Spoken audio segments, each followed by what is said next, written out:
नमस्कार. मी सौ गौरी कोरडे, राहणार नाशिक. आपल्या पुढे स्वलिखित एक पात्री सादर करत आहे. राणी आमची खासदार झाली. ही पारी डिपांग हिच पारी डिपांग ही पारी डिपांग हो, आणि राणी आमची खासदार होणार हाय. ही पारी डिपांग हिच पारी डिपांग हो. झालो बाई आम्ही एकदाचं खासदार. आमच्या महाराजांनी सोडलं किंवा आम्हाला खासदार सोडून. आता तुम्ही म्हणाल की अडाणी बाई खेड्यातली कशी काय खासदार झाली. त्याचं काय ना, आमच्या महाराजांना विश्वासच नव्हता की आपण दोन दोन ठिकाणं आपण निवडून येऊ की नाही म्हणून ते 2 ठिकाणाहून त्यांनी फॉर्म भरलाय. आणि तुम्हाला टाकते दोन्ही ठिकाणाहून भरघोस मतानं निवडून आले आपली भोळी बापडी जनता. दुसरे काय, आणि आम्हाला बघा त्यांनी खासदार करूनच सोडले. त्याचं काय झालं ना, हे मला म्हणाले राणीसाहेब तुम्ही उभ्या राहा.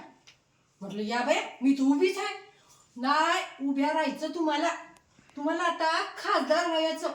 आता आपले 2 शीट आहेत.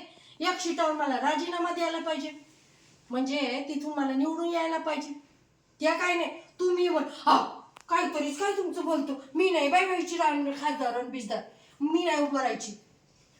नाही तुम्हाला उभं राहायच पाहिजे. आणि आम्ही उभं राहिलो आणि आम्ही आज खासदार बी झालो. आता तुम्ही म्हणाले महाराज कोण? अरे महाराज म्हणजे आमचं हे संस्थानाचे राजे होते ना. ते संस्थान बुडवून लय जमाना झालाय, पण त्यांचं राजे पण काय जात नाही म्हणून ते महाराज. आता तुम्हाला सांगते मी लई हायटेक आहे. तुम्हाला असं वाटेल खेड्यातली बाई म्हणून काही. त्या गुगल्यावर सर्च आणला. आधी मला काय वाटायचं की खासदार विधानसभेतच बसतो, पण त्या गुगल्यावर सर्च आणला तो मला कळलं की खासदारा विधानसभेवर नाही दिल्लीत असते. आणि तुम्हाला सांगते आता हे मोबाईल आल्यापासून ना, हा हॅलो हॅलो हा हा हा थँक्यू. अहो हे मोबाईल आल्यापासून व्हॉट्सअप विचारू नका, फेसबुक विचारू नका, इंस्टा विचारू नका, नुसते फोन. काँग्रेस लेसन. ते काँग्रेस लेसन घे का नाही माहिती नाही, पण म्या मात्र लई वैतागायला बघा. आता बाई लई तयारी करायला पाहिजे मला. म्हणजे आता लोकसभेवर जायचं म्हणजे दिल्लीला जायला लागल. केवढी तयारी करायला लागल मला. काय ते शपथ का काय ते असतं म्हणतात ना. आमचे महाराज येतीलच म्हणा, पण तुम्हाला सांगते दिल्लीला गेल्यावर काय करायचं ना, माझ्या डोसक्यात एकदम फिक्स आहे बघा. मी पहिलं त्या चांदणी चौकातून लई शॉपिंग करणार आहे. आता तुम्ही म्हणाल की तिथं जाऊन दिल्लीला जाऊन काय तुम्ही नुसतं शॉपिंगच करणार. तसं नाही, जाणार आहे मी संसदेत बी जाणार आहे. एवढा कुठं आपलं नशीब. तिथं गेले म्हणजे महाराज झालं. महाराजाच्या मागं सासू आले, सासरे आले, नणद आली, धीर आली, जाऊ भाऊ आले, कार्यकर्ते आले, हा कार्यकर्ता तो मग काय मेलं, चूल आपली आहेच. मग ते चूलमध्ये गेलं की त्यांची चहा आला, पाणी आलं, दवा आली, दारू आली, ह्या सगळ्या या झाली. पण आता असं कसं म्हणतात, जाणार आहे की मी जाणारच आहे आणि संसदेत जाणार आहे, प्रश्न बी विचारणार आहे. तुम्हाला सांगते पहिला प्रश्न त्या रेखालाच विचारणार आहे मी.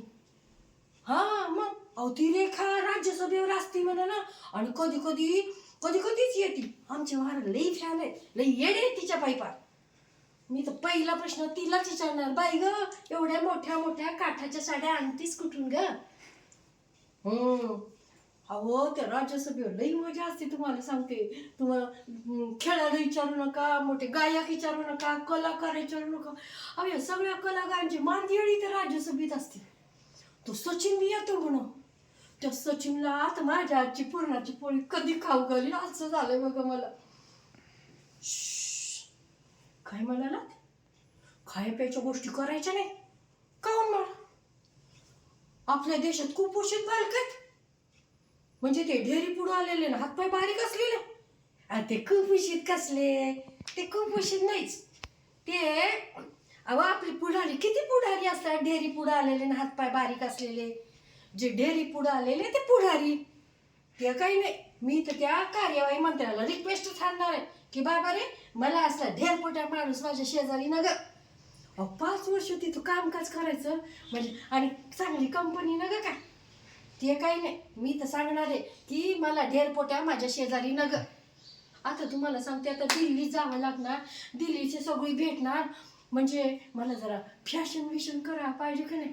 तेव्हा मंडळी आता मी ना दिल्लीला निघाले, माझी फॅशन बिशन झाली की मी मस्तपैकी परत तुमच्या भेटीला येईल. नमस्कार.